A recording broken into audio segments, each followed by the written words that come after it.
The big picture, here's where we are. Here's the entire tropics, nothing big going on anywhere except for right on down into here, and it's not all that big.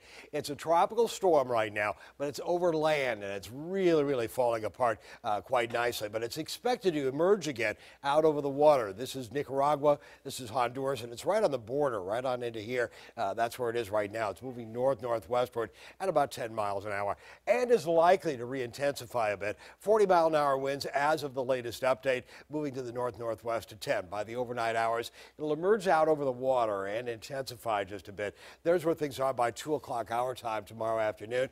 There's Cozumel Island right there. That's a big resort area. Cancun is right into here in Mexico. So again, they could see some problems hitting that tourist area with those tourist areas with a strong tropical storm. There's where things are by Saturday afternoon, 2 o'clock our time. Category 1 storm, 80-mile-an-hour winds. That's kind of open to question as to how strong it could be. It could be stronger than that out over some very warm Gulf of Mexico waters. There's where things are at 3 in the morning our time, close to making landfall somewhere just south of New Orleans or in this general area. That's where things are by 1 o'clock in the afternoon on Sunday, and it's starting to fall apart already.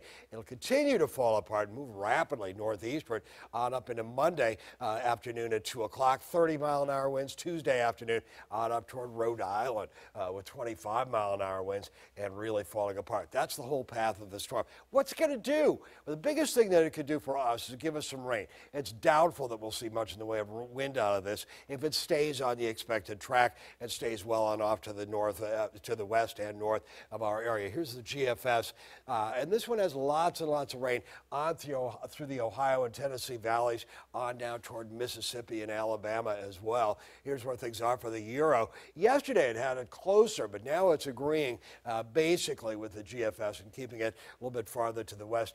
We could see around a half an inch up to about an inch of rainfall out of the latest forecast track. So the inland route is still good news. It's questionable as to how much rain we're going to get out of it, but if it stays inland, I don't think we'll see any big effects out of it. And we could use the rain, a half an inch of rain to an inch of rain. That'd be great news for our area, and that'd be Sunday late on into Monday and Tuesday. As we are tomorrow morning, as we are tomorrow afternoon, 81, 82, 83 degrees during the afternoon coming up for tomorrow. We move on through the overnight hours and into Saturday morning.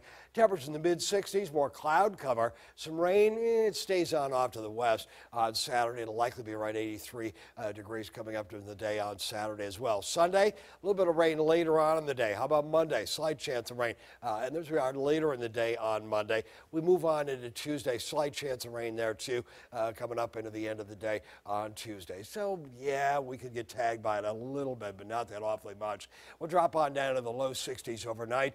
83 degrees coming up during the afternoon for tomorrow. Sunshine and cloud cover. The next 7 days, again, 83, 83. Chance of rain late in the day on Sunday. Could see some rain last longer than that as well. Basically, low to mid 80s over the next 7 days.